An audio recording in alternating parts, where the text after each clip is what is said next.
Programme timeline सां गॾु आऊं आहियां असद मुमताज़। नाज़रीन, आलमी रेटिंग एजेंसी मूडीज़ पारां पाकिस्तान जे बैंकिंग सेक्टर जी रेटिंग खे बहितर करार ॾिनो वियो आहे। अॼु प्रोग्राम जे निसिब असां इन ते ॻाल्हाईंदासीं। इन ते बि ॻाल्हाईंदासीं शहबाज़ शरीफ़ जी हुकूमत IMF सां नए मुआहिदे लाइ तयारियूं तेज़ करे छॾियूं आहिनि। केतिरा ई इदारा जेके आहिनि उहे प्राइवेट थियण वारा आहिनि ऐं उनजे करे उहे प्राइवेट थींदा त उन जा मैशत ते ऐं ख़ुदि उन्हनि जे अंदरि जेका बेरोज़गारी वधंदी उन ते उन जा कहिड़ा असर पवंदा। ऐं इन ते बि ॻाल्हाईंदासीं त मुल्क जी जेका मैशत आहे उहा दुबण जो शिकार आहे। उन में चैलेंजिस कहिड़ा आहिनि ऐं हुकूमत जूं तयारियूं कहिड़ियूं आहिनि ऐं इन्हनि तमामु मामलनि सां गॾोगॾु इन ते बि ॻाल्हाइबो त कुझु ई ॾींहंनि खां पोइ मुल्क जे सियासी मंज़रनामे ते कहिड़ियूं हैरान कुन तब्दीलियूं थियण वारियूं आहिनि। सेनेट जी चेयरमैनशिप लाइ कहिड़ा कहिड़ा नाला आहिनि जेके तयारियूं तेज़ करे वरितियूं आहिनि। उहे सेनेट जी चेयरमैनी हासिलु करण लाइ कहिड़ियूं कोशिशूं पिया वठनि। इन तमामु तर मामलनि ते ॻाल्हाईंदासीं। असांखे प्रोग्राम में जॉइन कयो आहे मियां ताहिर साहब, पाण सीनियर सहाफ़ी आहिनि, तजिया निगार आहिनि, कॉलमिस्ट आहिनि। ऐं असांखे जॉइन कंदो अतीकुर रहमान, मुल्क जो मुमताज़ मुआशी माहिर आहे। ऐं असांखे जॉइन कंदो अहमद चनाए साहब, पाण स्टॉक एक्सचेंज जा डायरेक्टर हैं और मुआशी माहिर। मियाँ साहब, आपसे प्रोग्राम का आगाज़ करते हैं और सियासत से ही प्रोग्राम का आगाज़ करते हैं। सबसे पहले तो सर ये बताइएगा कि 9 मार्च को सदारती इंतखाबात तो होने वाले हैं। वहाँ से पता चलेगा कि आसिफ जरदारी साहब सदर बनते हैं या अचकज़ई साहब सदर बनते हैं, लेकिन सेनेट की चेयरमैनी जो है वो बहुत इंपॉर्टेंट होती जा रही है। कौन से नाम हैं सर जो इस दौड़ में शामिल हो चुके हैं? पहली बात तो ये है कि सदर जरदारी का जो इलेक्शन होने जा रहा है, मैं सदर जरदारी का इलेक्शन इसलिए मैंने कहा है 9 मार्च को कि वो उनकी पोजीशन बहुत वाज़ेह है। जी जी। और शायद वो जो अचकज़ई साहब हैं वो उनसे आधे वोट लेंगे, अगर आधे भी शायद लें, कोई बड़ा जोर लगाएंगे तो सदर जरदारी तो जीत जाएंगे इंशाल्लाह। तो अब रहेगी बात आपकी जी सेनेट की चेयरमैन सर। तो चेयरमैन सेनेट की जो अफवाहें फैली हुई हैं कि जी संजरानी साहब इज नोवेयर। लोगों को शायद पता नहीं है कि सादिक संजरानी और जो अनवार काकड़ हैं इनके दरमियान बड़ी सख्त मुखासमत है। ये हरीफ हैं। अच्छा। ये मतलब बेशक एक ही सूबे से हैं, बेशक एक ही छतरी के नीचे हैं और रियासत के बंदे हैं, लेकिन इनके दरमियान बहुत ज़्यादा मुखासमत है। तो लिहाजा ये तो सवाल ही पैदा नहीं होता कि सादिक संजरानी को कोई आगे एक्सटेंशन या कोई जो अफवाहें हैं कि कोई तोसी देने का वो तो ऐसा नहीं है। असल जो मसला बना हुआ है इस वक्त जी वो है कि अनवार काकड़ ने बनना है या यूसुफ रजा गिलानी ने बनना है। तो चूंकि जो इक़्तिदार का फार्मूला है, शराकत इक़्तिदार का जो फार्मूला है, उसमें चेयरमैन सेनेट पीपल्स पार्टी के हिस्से में आई है। तो पीपल्स पार्टी चाह रही है कि उसका अपना डेडिकेटेड, उसका अपना वर्कर, उसका आजमुदा यूसुफ रजा गिलानी को चेयरमैन सेनेट बनाया जाए और उनका हक है, उनका राइट है। तो सर आपको लगता है कि गिलानी साहब जो है वो तमाम तर जो फोरम्स हैं वहाँ से उनकी नॉमिनेशन आएगी, ग्रीन सिग्नल आ जाएगा, या कहीं पर एतराज़ हो रहा है गिलानी साहब के सेनेट की चेयरमैनी? मैं यही अर्ज करने लगा था कि गिलानी साहब जो हैं वो पीपल्स पार्टी के स्ट्रॉन्ग कैंडिडेट हैं, लेकिन जो जिनके कैंडिडेट अनवार काकड़ हैं जी सर, उनकी तरफ से बड़ी सख्त मुखालफत है। और वो उनका ये कहना है कि आप गिलानी साहब को विड्रॉ कराएं, उनको कहीं और एडजस्ट करें और अनवार काकड़ को बनाएं। इन्होंने बड़ा सर्व किया हमें और इनकी सर्विसेज जो है उनको रिवार्ड जाना चाहिए। तो अब पीपल्स पार्टी वहाँ पे डटी हुई है सो फार, जो मेरी इतलात है। इसके बावजूद कि बड़ा सख्त दबाव है, बड़ा मतलब प्रेशर में है और ये भी कहा जा रहा है उनको कि अगर आप गिलानी को बना लेंगे तो गिलानी साहब जो हैं वो नाअहल भी हो सकते हैं किसी केस में। अच्छा। तो लेकिन ये है कि अभी तक तो पीपल्स पार्टी इस पे डटी हुई है, लेकिन आगे देखिए क्या होता है। मेरा अगर आप पूछें कि मेरे पास जो हंच है या जो मैं सोच रहा हूँ उसके मुताबिक तो गिलानी साहब ही बनेंगे। अच्छा सर ये बताइए, आपको तो ये लगता है कि गिलानी साहब हो जाएंगे? अब देखना ये है कि वहाँ पे क्या तब्दीलियाँ आती हैं। लेकिन सर ये बताइएगा कि सेनेट की चेयरमैनी और सदर के बाद जो एक और जो वफाकी कैबिनेट अभी बनने जा रही है उसमें वज़ीर ख़जाना की दौड़ में भी कुछ नाम आ रहे हैं और फिर वज़ीर ख़ारजा की दौड़ में भी कुछ लोग तैयारी कर रहे हैं कि उनको मिला जाए।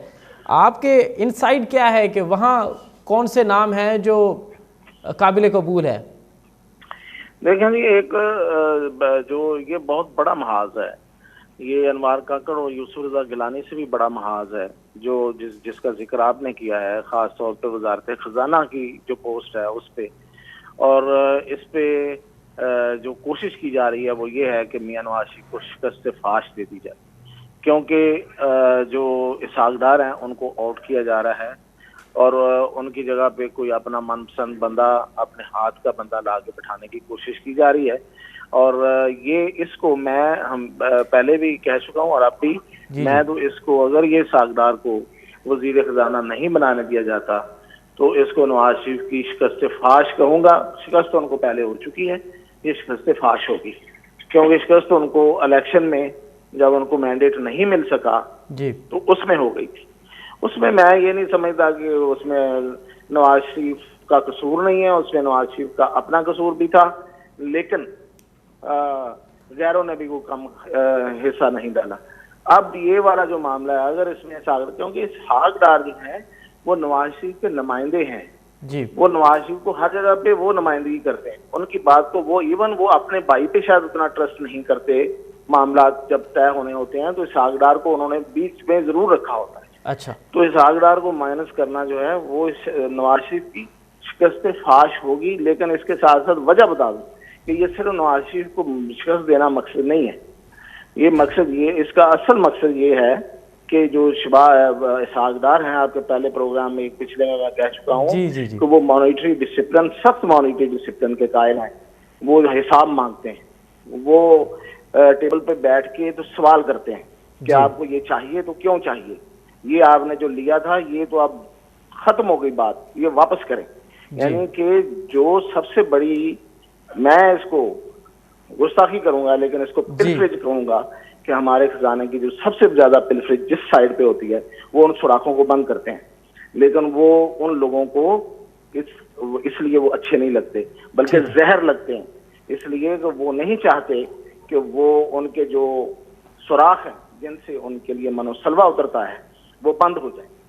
तो मिसालदार जो हैं वो कहते हैं कि हमें शायद IMF के पास जाने की जरूरत ना पड़े, हमें लोगों के पास भीख मांगने की जरूरत ना पड़े अगर हम मॉनिटरी डिसिप्लिन ले आए, लेकिन वो लोग नहीं चाहते, इसलिए उन्होंने उसको आउट करना ही करना है।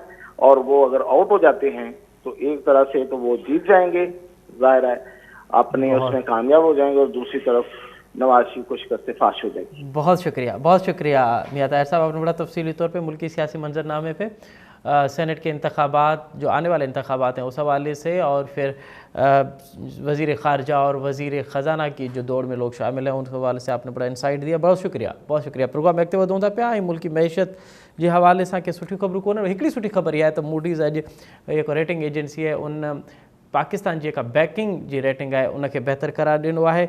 IMF सां शहबाज शरीफ़ जी हुकूमत मुआदे जे हवाले सां तयारियूं तेज़ करे वरितियूं आहिनि। हाणे मुआदो कहिड़ी शर्तुनि ते थींदो ऐं उनजा मुल्की मैशत ते कहिड़ा असर पवंदा, हिते ॻाल्हाइबो। अतीकुर रहमान साहब असांखे जॉइन कयो आहे, कंहिं तारीफ़ जा मोहताज न आहिनि, मुल्क जा नामियारा माशी माहिर आहिनि। अतीक साहब, प्रोग्राम में खुश आमदीद सर। बहुत बहुत शुक्रिया आपका। अतीक साहब, सबसे पहले ये जो मूडीज़ ने आज खबर दी है कि पाकिस्तान की बैंकिंग रेट की जो रेटिंग है वो बेहतर है, इसको कैसे देखते रहे हैं आप, और फिर हम आएंगे IMF पर और जो माशी मामला हैं उस पर। कि हमेशा बैंकिंग के तवज्जुह से जब रेटिंग को देखा जाता है तो उसमें बैंकिंग की ग्रोथ, उसकी डेवलपमेंट, उसके डिपॉजिट्स के क्वांटम और उसके जो दूसरे मराइल है वो ये है कि वो कितनी हद तक अपने आप को फाइनेंशियल सेक्टर में काम करने में कामयाब है, यही सारी चीजें इकट्ठी करके वो रेटिंग होती है। This is not very exciting for me. मेरे लिए जो सबसे इम्पोर्टेंट चीज है वो ये है कि फाइनेंशियल एस्पेक्ट्स में हमारे पास जो बोरोइंग है वो कंटिन्यूसली बढ़ रही है जी। इसका ताल्लुक बैंक से ही है, और हमारी जो डोमेस्टिक बोरोइंग है वो जाहिर है बैंक्स के थ्रू ही होती है, और इतने बड़े इंटरेस्ट रेट पे they are enjoying the highest profit. खूब दबाकर लोन्स लिए जाते हैं, लोकल डोमेस्टिक बोरोइंग बढ़ती है और उनको कोई परवाह नहीं है, उनको उसके रिटर्न्स में वो प्रॉफिट्स आते हैं जो हायर इंटरेस्ट रेट्स में। ये higher interest rate access to finance एक आम ताजिर के लिए तो बहुत मुश्किल है, और आप देखिए छोटा ताजिर तो बहुत मुश्किल में है, उसके पास इतना पोटेंशियल नहीं होता, इतना माल नहीं होता, उसके पास इतना टाइम नहीं होता, उसको छोटी छोटी सी काम करके उन पैसों को कमाना होता है, और वो अपनी पेमेंट्स को भी सेफगार्ड रखना होता है। जाहिर है उसको बार बार बैंक की तरफ जाने की जरूरत होती है। जब इतने बड़े इंटरेस्ट रेट के साथ वो एक्सेस टू फाइनेंस में जाएगा तो कॉस्ट ऑफ क्रेडिट तो बहुत महंगी है, वो अफोर्ड नहीं कर सकता और कई दफा नॉन परफॉर्मिंग लोन की तरफ जाते जाते रह जाता है। तो सबसे पहले तो हमें अपना इंटरेस्ट रेट कम करना होगा और एक्सेस टू फाइनेंस को आसान करना पड़ेगा। सही। क्योंकि 82 हमें नहीं भूलना चाहिए कि हमारे 82% कंपोनेंट जो है ना वो हमारे स्मॉल ट्रेडर्स हैं। स्मॉल ट्रेडर्स बहुत ज्यादा शिकार है इस बात का कि गैस के प्राइसेस बढ़ गए। स्मॉल ट्रेडर इस बात का शिकार है कि एनर्जी की कॉस्ट जो है वो मुस्तकिल डेली बेसिस पे बढ़ रही है। वो इसको अफोर्ड नहीं कर सकते। जब इन चीजों को अफोर्ड नहीं कर सकते तो उनको फाइनेंसियर्स का जी पॉसिटी है, डेट है, और जब वो तो उस डेट से निकल नहीं पाते तो फिर क्या होता है कि वो कॉस्ट ऑफ फाइनेंसिंग में ही उलझे रहते हैं और फिर कारोबार को आगे बढ़ा नहीं सकते। तो सबसे बड़ी बात जो है वो तो ये है कि जो सबसे बड़ा चैलेंज है जिसको हमें पूरा करना वो ये कि ये जो बोरोइंग है उसको थोड़ा सा कम किया जाए जी। ये लायबिलिटीज जितनी कम होगी उतना आसान होगा। और साथ ही साथ बैंक के जो इंटरेस्ट रेट्स हैं, जो मॉनेटरी पॉलिसी है जो आने वाली है, ठीक, उसको थोड़ा ईज किया जाए ताकि एक्सेस टू फाइनेंस आसान हो और लोगों को। मिसाल के तौर पे आतिक साहब आप ये जो कह रहे हैं कि मॉनेटरी पॉलिसी आने वाली है उसका थोड़ा इंटरेस्ट कम होना चाहिए, तो कितना आप समझ रहे हैं कि इन हालात में जब हम IMF के पे हमने घुटने जो है वो गौर दिए, तो कितना हो सकता है आपकी नज़र में कि कितना कम होना चाहिए और कितना कर सकते हैं? असद देखिए, अगर मुझसे बात करें तो फिर मैं तो उसको सिंगल डिजिट में हमेशा देखने की कोशिश करता हूँ, लेकिन ठीक है ये पॉसिबल नहीं है। टाइटनिंग मॉनेटरी पॉलिसी की IMF की डिक्टेशन ऑलरेडी है, जिसकी वजह से कॉन्टिन्यूअसली हमें ये समझना पड़ेगा कि हमारे बेसिस पॉइंट बढ़ते चले जा रहे हैं और कम नहीं हो रहे, और ये कांस्टेंट है इस पे। जब टाइटनिंग मॉनेटरी पॉलिसी होती है और रेट्स बढ़ते हैं तो मैंने इसका असर आपको शुरू में बता दिया, लेकिन वजह जो बताई जाती है इंटरेस्ट रेट को बढ़ाने की और टाइटनिंग मॉनेटरी पॉलिसी की, वो एक ही बताई जाती है कि इन्फ्लेशन को कंट्रोल करना है। लेकिन अगर आप इस वक्त इन्फ्लेशन को देखें तो फूड इन्फ्लेशन आपका 49% पे है और इसी तरह जनरल इन्फ्लेशन को 36% पे है।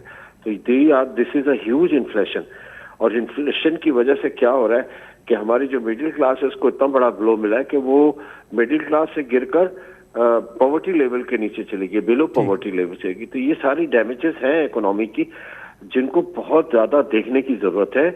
और जो challenges of the new government है और चैलेंजेस ऑफ द इकोनॉमी में मेरे नजदीक सबसे बड़ा चैलेंज यही है कि किसी तरह जो मिडिल क्लास है मुल्क की और जो लोअर तबका है इसको संभालना है।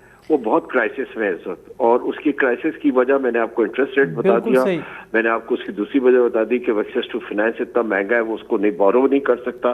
तीसरा एनर्जी के प्राइसेस आप देख लें, इलेक्ट्रिक के प्राइसेस के लिए अनबियरेबल है और गैस के प्राइसेस भी।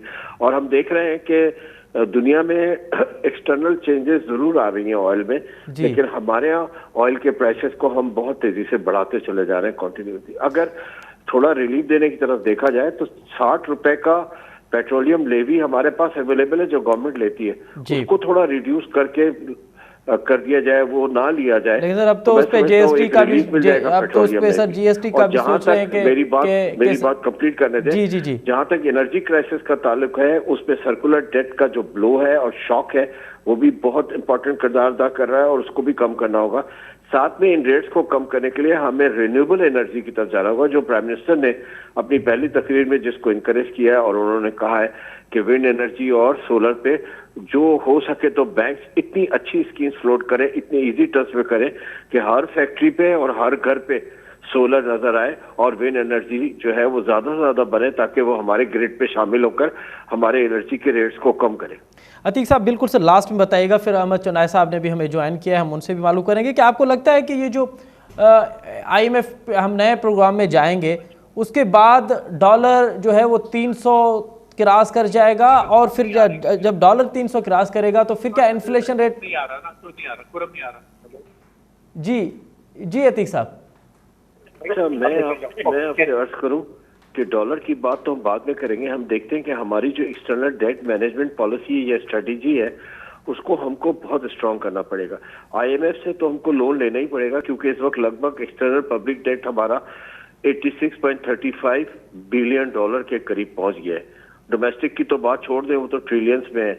तो फिर मल्टीलैटरल डेवलपमेंट पार्टनर्स जो है हमारे, वर्ल्ड बैंक और एशियन डेवलपमेंट बैंक, जिन्होंने अभी हमें थोड़े पैसे दिए हैं, इनके फिगर्स मेरे पास है, वो फिर अगर आप IMF की तरफ नहीं जाएंगे और IMF से आप अपनी रिलीफ नहीं लेंगे, तो क्या होगा कि फिर वो आपको जो है ना, वो आपके पार्टनर नहीं बनेंगे।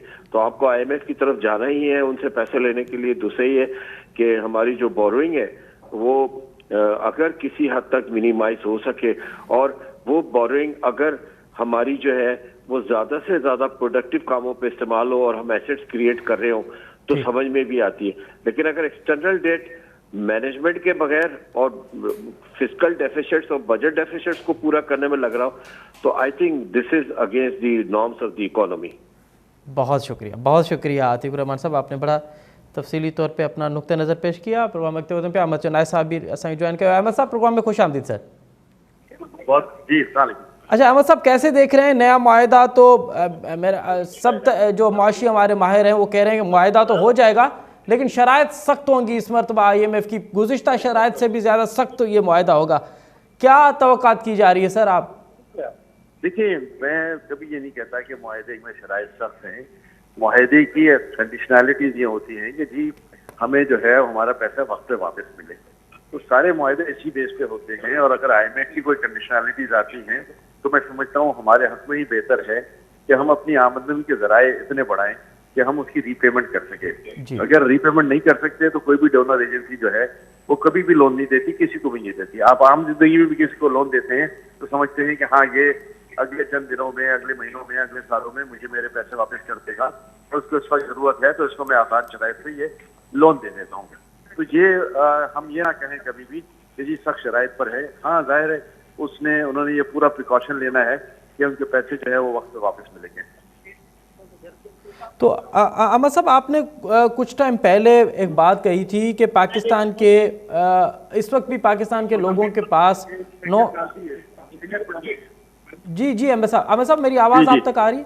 जी बिल्कुल जी सर, आपने पहले ये फरमाया था कुछ माह पहले कि पाकिस्तान के लोगों के पास इस वक्त भी 9 से 10 बिलियन डॉलर्स जो है वो ज़ख़ीरा हुए हैं।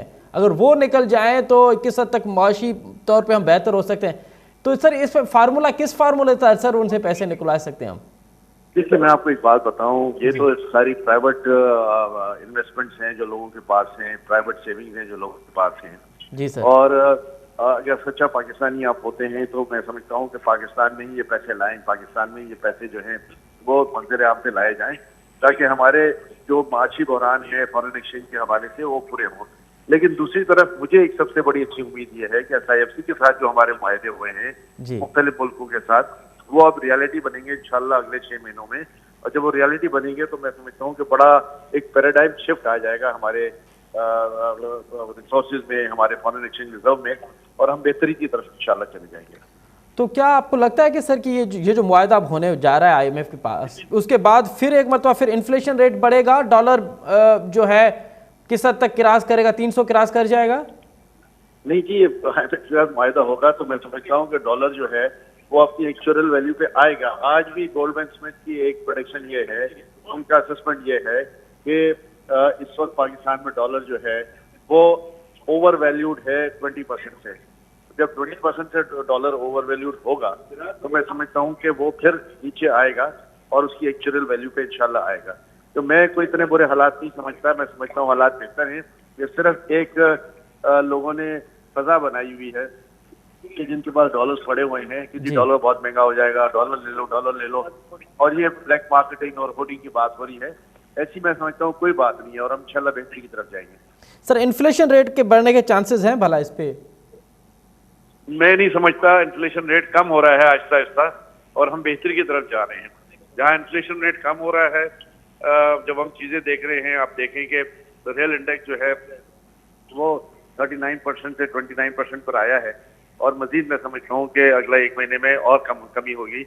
वो कि रमजान का महीना है, इस वक्त हालात जो है और लोगों के यही है कि जी लोग उम्रे के लिए भी डॉलर लेना चाहते हैं, तो लोग जो है वो बाइंग ज्यादा करते हैं। इस महीने में सखावत ज्यादा होती है, चीजों की कंज्यूमर आइटम्स की जो है वो भरमार होती है, और वो ज़ाहिर रमजान से पहले 1 हफ्ता पहले जो कंज्यूमर आइटम्स है वो बढ़ना शुरू हो जाते हैं। लेकिन मैं समझता हूँ उसके साथ साथ फिर नीचे आ जाएगा।